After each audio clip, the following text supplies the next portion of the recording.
Inciso 34. São a todos assegurados, independentemente do pagamento de taxas.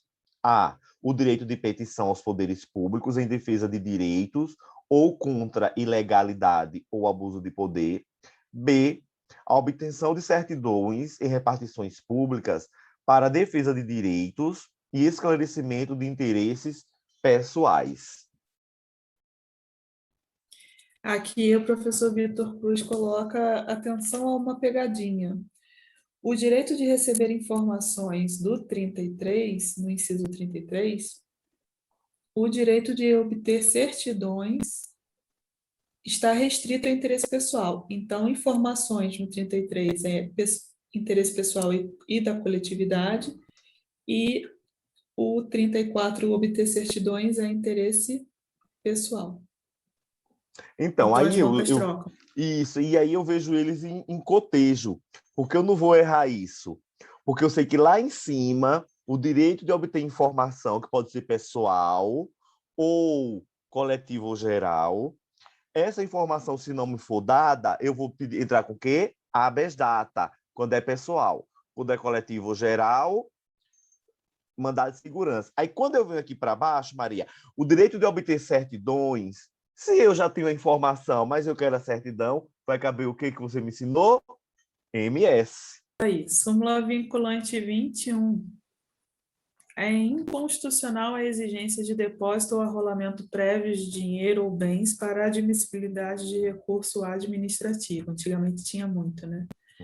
Para fazer recurso administrativo tinha que depositar 30% do débito. Então, ADI 2259.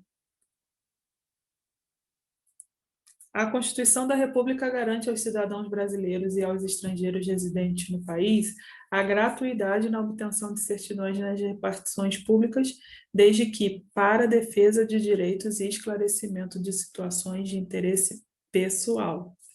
Essa garantia fundamental não depende de concretização ou regulamentação legal, eficácia plena, né?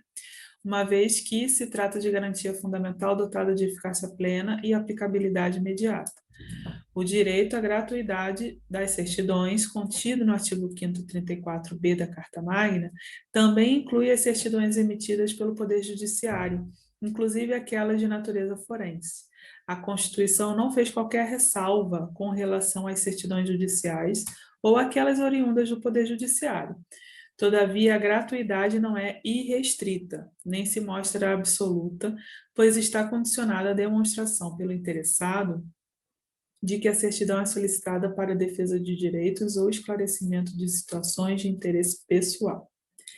Essas finalidades são presumidas quando a certidão pleiteada for concernente ao próprio requerente, sendo desnecessária nessa hipótese expressa e fundamentada a demonstração dos fins e das razões do pedido.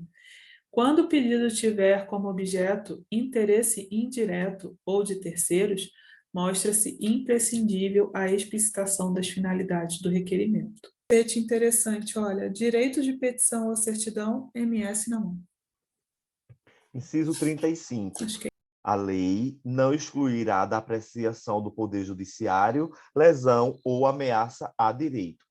E aí, salientando que esse inciso 35 praticamente foi reproduzido igualzinho no CPC, lembra? A lei não excluirá.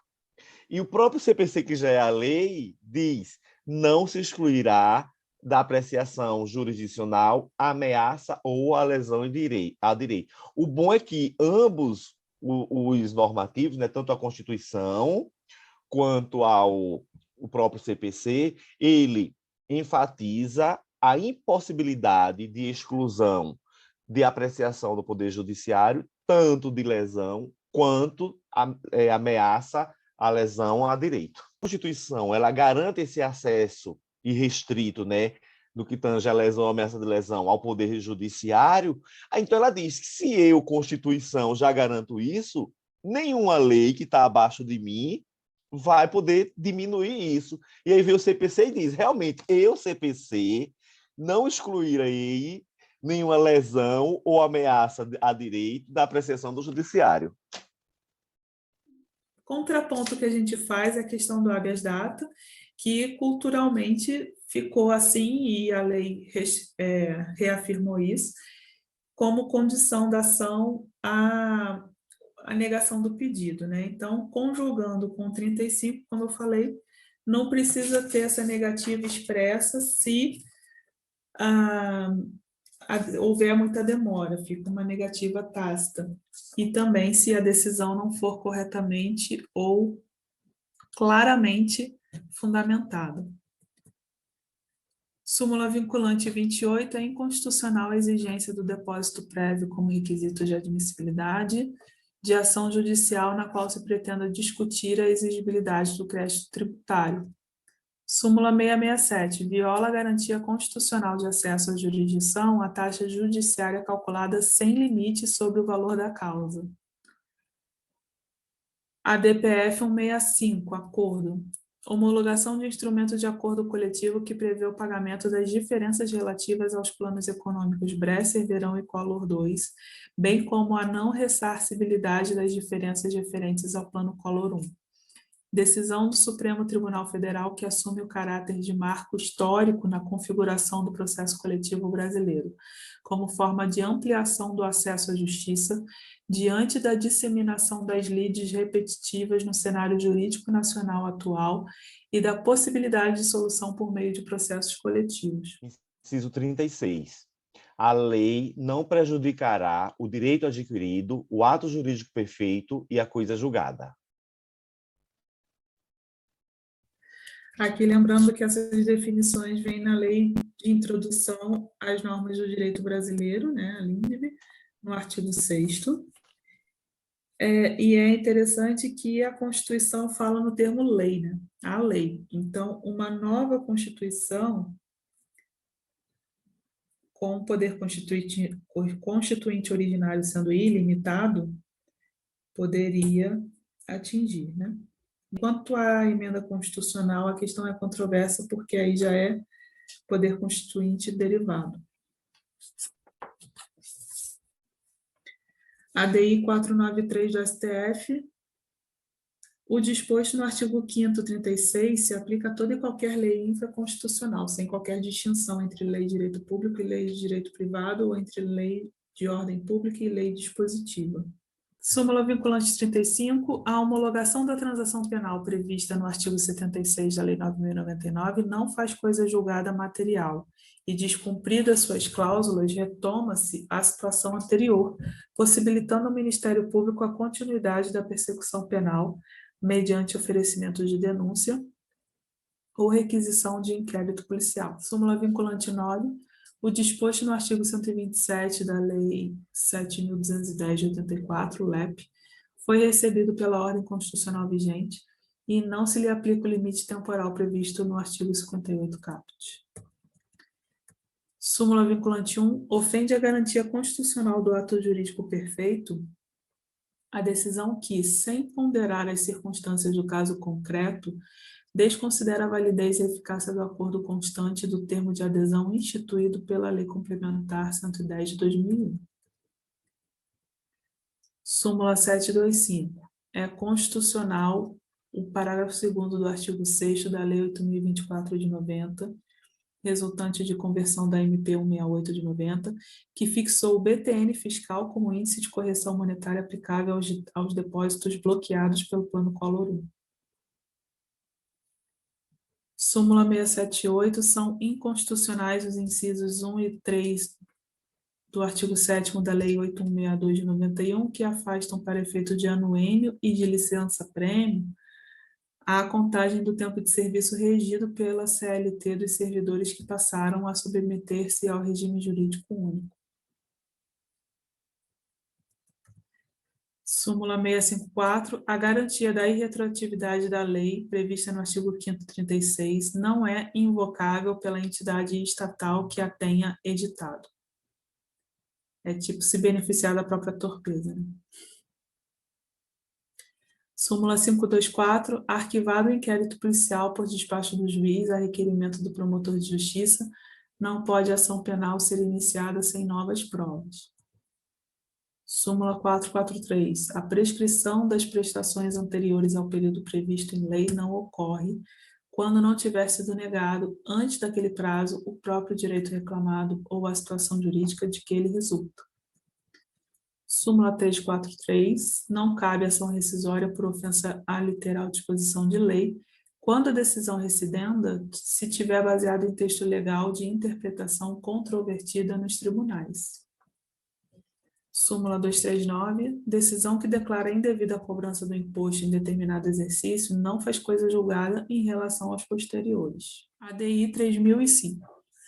Lei 8177 de 91, incidência em contratos anteriores à promulgação do diploma normativo com a fixação de novos índices de correção. A norma atacada, ao estabelecer a incidência da TR em substituição ao IPC nas operações de crédito rural, contratadas junto às instituições financeiras, com recursos oriundos de depósitos à vista, sem qualquer ressalva, tem o condão de alcançar ajustes celebrados antes do advento da mencionada lei. Disposição que se afigura incompatível com a garantia fundamental de proteção ao ato jurídico perfeito, pois tem o potencial de alterar uma relação jurídica pré-existente e consolidada, em frontal violação ao artigo 536 da Constituição. RE 948634. As disposições da Lei 9656 de 98, à luz do artigo 536 da Constituição, somente incidem sobre os contratos celebrados a partir da sua vigência, bem como nos contratos que, firmados anteriormente, foram adaptados ao seu regime, sendo as respectivas disposições inaplicáveis aos beneficiários que, exercendo sua autonomia de vontade, optaram por manter os planos antigos inalterados. Inciso 37. Não haverá juízo ou tribunal de acessão. O tribunal de exceção é aquele criado especificamente para julgar um crime específico sem que existisse previamente, né? Isso. Súmula 704 do STF não viola as garantias do juiz natural, da ampla defesa do devido processo legal, a atração por continência ou conexão do processo do corréu ao foro por prerrogativa de função de um dos denunciados. Inciso 38. É reconhecida a instituição do júri, com a organização que lhe der a lei, assegurados a plenitude de defesa, b, o sigilo das votações, c, a soberania dos veredictos e d, a competência para julgamento dos crimes dolosos contra a vida. O fato da competência do tribunal de júri não prevalecer sobre as prerrogativas de foro conferidas pela própria Constituição. Então, ainda em crimes dolosos contra a vida, o presidente da República, por exemplo, será julgado pelo STF, pela sua prerrogativa. Súmula 721 do STF, a competência constitucional do Tribunal do Júri prevalece sobre o foro por prerrogativa de função estabelecido exclusivamente pela Constituição estadual. STF, súmula 603, a competência para o processo de julgamento de latrocínio é do juiz singular e não do júri. No latrocínio, o crime do latrocínio é o roubo seguido de morte, né? A morte foi uma consequência. O crime primário que eles chamam, né? Eu não entendo muito de penal, mas é mais ou menos isso. O crime primário aí é o roubo. Crime contra o patrimônio, não contra a vida, né? Súmula 713, o efeito devolutivo da apelação contra decisões do júri é adstrito aos fundamentos da sua interposição. Súmula 162, é absoluta a nulidade do julgamento pelo júri quando os quesitos da defesa não precedem ao das circunstâncias agravantes. Súmula 156, é absoluta a nulidade do julgamento pelo júri por falta de quesito obrigatório. Maria, só uma questão. Lembra que você falou que o presidente da República, mesmo se ele cometeu um crime doloso contra a vida, a competência dele, ele não é submetido ao tribunal de júri, por conta da competência em razão da função, né, que ele é julgado pelo STF. No que toca aos membros do Congresso Nacional, isso também ocorre? Eu tenho essa dúvida. Isso, ele coloca aqui, por exemplo, o presidente da República. Em que pese essa competência ela ser do STF, e aí, consoante a súmula 721 que você leu, o mesmo não ocorre quando essa prerrogativa de função, ela vem encetada na Constituição do Estado. Aí, nesse caso, permanece a competência dos crimes dolosos contra a vida ao júri, ok? Perfeito. Inciso 39. Não é crime sem lei anterior que o defina, nem pena sem prévia cominação legal.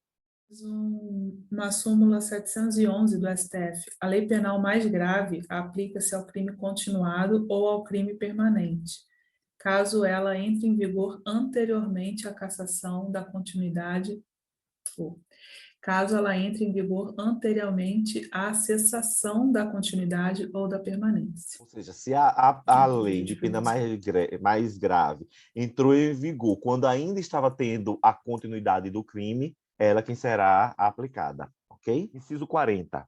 A lei penal não retroagirá, salvo para beneficiar o réu. Súmula 611. Transitada em julgado a sentença condenatória, compete ao juízo das execuções a aplicação da lei mais benigna. Inciso 41. A lei punirá qualquer discriminação atentatória aos dos direitos e liberdades fundamentais. Cuidado, Maria. A lei punirá qualquer discriminação atentatória dos direitos e liberdades fundamentais. A gente sabe que na prova pode vir dos direitos e liberdades individuais. Não é comum esses artigos referentes a direito penal cair na nossa prova, mas ele pode vir, por exemplo, em direito penal. A do 26, ação declaratória de inconstitucionalidade por omissão. Até que sobrevenha a lei emanada do Congresso Nacional destinada a implementar os mandados de criminalização definidos nos incisos 41 e 42 do artigo 5º da Constituição, as condutas homofóbicas e transfóbicas reais ou supostas que envolvem aversão odiosa à orientação sexual ou à identidade de gênero de alguém, por traduzirem expressões de racismo, compreendem este em sua dimensão social, ajustam-se por identidade de razão e mediante adequação típica aos preceitos primários de incriminação definidos na Lei 7716 de 89, constituindo também na hipótese de homicídio doloso, circunstância que o qualifica por configurar motivo torpe. Artigo 121, parágrafo 2º, 1 do Código Penal. Os integrantes do grupo LGBTI+, como qualquer outra pessoa, nascem iguais em dignidade e direitos e possuem igual capacidade de autodeterminação quanto às suas escolhas pessoais em matéria afetiva e amorosa, especialmente no que concerne à sua vivência homoerótica. Ninguém sob a égide de uma ordem democrática justa pode ser privado de seus direitos, entre os quais o direito à busca da felicidade e o direito à igualdade de tratamento que a Constituição e as leis da República dispensam às pessoas em geral, ou sofrer qualquer restrição em sua esfera jurídica em razão de sua orientação sexual ou de sua identidade de gênero. Garantir aos integrantes do grupo LGBTI+, a posse da cidadania plena e o integral respeito tanto à sua condição quanto às suas escolhas pessoais pode significar, nesses tempos em que as liberdades fundamentais das pessoas sofrem ataques por parte de mentes sombrias e retrógradas, a diferença essencial entre civilização e barbárie.